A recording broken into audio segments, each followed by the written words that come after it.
राहुल गांधी पर बीजेपी की press conference में लिए चलते हैं आपको।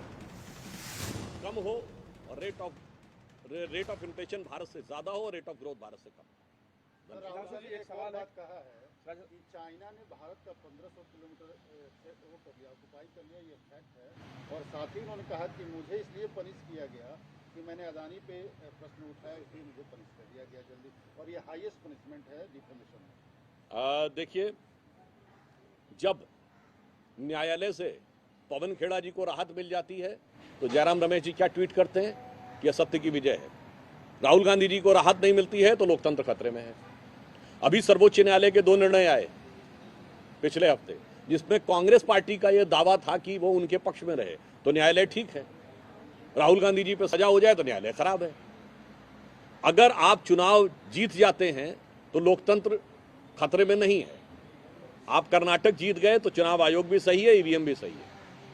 आप उत्तर प्रदेश और गुजरात बैडली हार गए तो चुनाव आयोग पर भी प्रश्न चिन्ह है। और इस पर मैं सिर्फ उनसे कहना चाहूंगा कि बेहतर होगा कि वो उस पुराने दोहे को याद करें कि बुरा जो देखन मैं चला, बुरा न मिलिया कोई, जो दिल खोजूं आपना, मुझसे बुरा न कोई।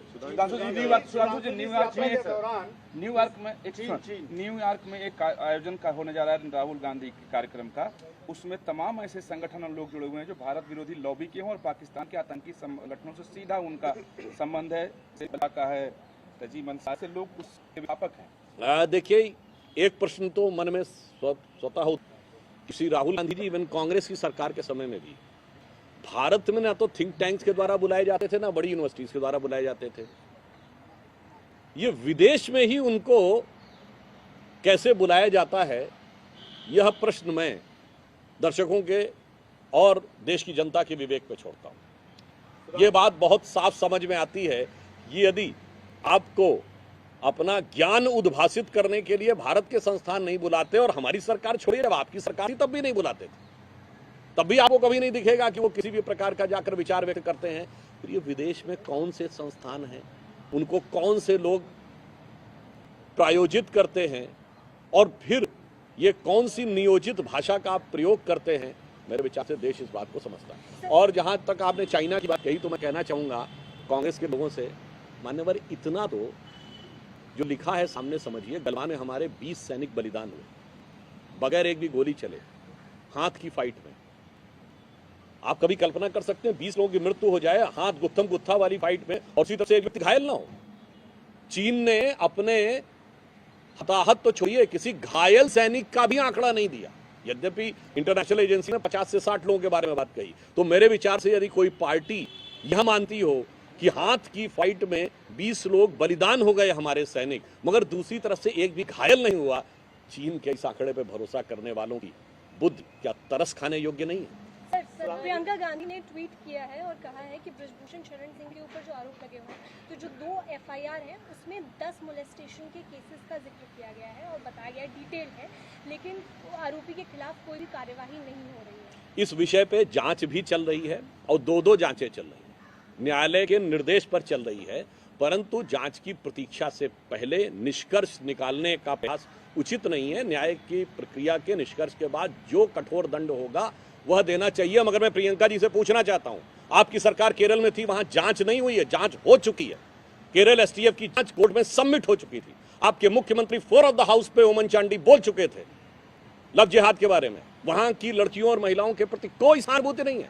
जांच हो चुकी में आप मुख्यमंत्री के द्वारा स्वीकार होने के बावजूद, न्यायालय के द्वारा स्वीकार होने के बावजूद उसका तो मजाक उड़ाना है, और यहाँ निष्कर्ष की प्रतीक्षा किए बगैर राजनीति। Sudhanshu ji, कल जो the statement which Mohan Bhagwat gave yesterday, now what we are seeing that Congress party is saying that we don't need his ज्ञान, he should keep his ज्ञान to himself, we have enough ज्ञान। वैसे एक बात इसमें add कर देता हूँ, और कहा था कि जो विदेश में जाकर बयान देते हैं भारत विरोधी, वो राष्ट्रहित में नहीं है और राष्ट्रवादी नहीं है।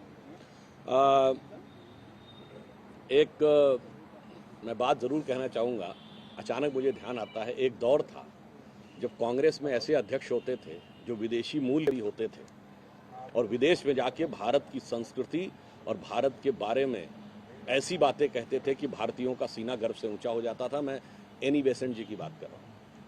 1917 में कांग्रेस की अध्यक्ष बनी थी, और क्या उन्होंने विदेश में जाके बोला है भारत के बारे में। मगर अफसोस कि 100 साल के बाद राहुल गांधी जी, चलिए भाजपा के विरुद्ध बोलना है ना, सरकार के विरुद्ध बोलना है, प्रधानमंत्री जी के विरुद्ध बोलना। मैं विनम्रता से पूछता हूं, भारत के बारे में कौन सी अच्छी बोली? प्रधानमंत्री जी ने संसद के उद्घाटन के समय यह बात कही कि हम मदर ऑफ डेमोक्रेसी इसलिए हैं कि भगवान बासवन्ना के अनुभव मंडपम में 11वीं शताब्दी से बैठकर निर्णय होता था। चोल साम्राज्य में 9वीं और 10वीं शताब्दी से ग्राम पंचायतें वोट के द्वारा चुनी जाती थी। वैशाली का पहला गणराज्य था। वेदों के जमाने में सभा समिति विदत गण था। क्या राहुल गांधी जी ने कभी यह बोला है? भाजपा से घृणा हम मान सकते हैं, मोदी जी के प्रति घृणा मान सकते हैं, आरएसएस और हिंदुत्व के प्रति घृणा मान सकते हैं, पर ये तो या तो आप भारत का प्रति अज्ञान के प्रतीक हैं या भारत के प्रति भी अवमानना के प्रतीक हैं। राहुल जी इस यात्रा के दौरान उनके साथ एक जबरदस्त पलटवार बीजेपी लगातार कर रही है राहुल गांधी की तरफ से विदेश में दिए जा रहे बयानों का।